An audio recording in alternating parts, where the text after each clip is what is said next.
So I was raised up with this understanding and this understanding that my best wasn't good enough, that I'm not good enough. And see, the problem with that is it attacks our identity. I want to talk to you about identity today. I want to talk to you about some of the voices that have spoken over your life today.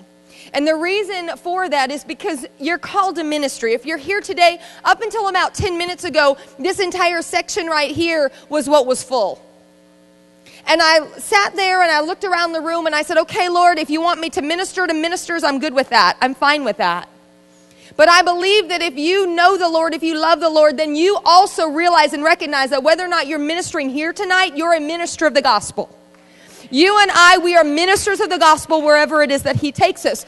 So what do we do with that? And what do we do with the fact that there have been voices prior to us going, yes, Lord, prior to hearing His voice, there were voices that spoke so firmly into our lives that they changed things for us. And now here we are, and it's amazing to me because I look at that whole process, and it was there at Disney that I gave my heart and my life to Jesus Christ. In costume, I was perfect by day, and by night, I was a bulimic looking for love in all the wrong places. When I looked in the mirror, I didn't see what was right with me. I saw what was wrong with me. I was in costume. I was stepping into shoes that I was not worthy to fill.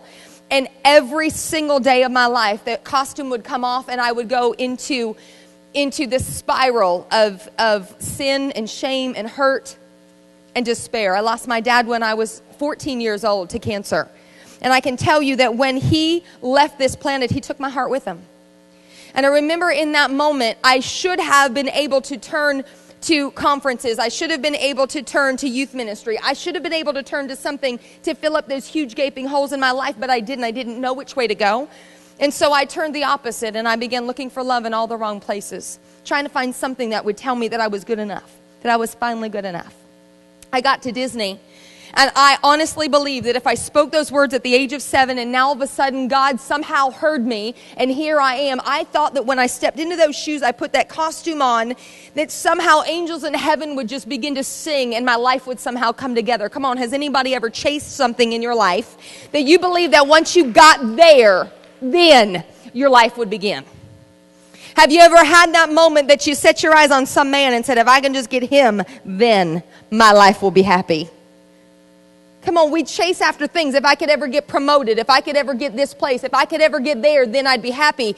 I got my there and I got my then and I wasn't happy. And I remember looking around and saying, man, this isn't it either.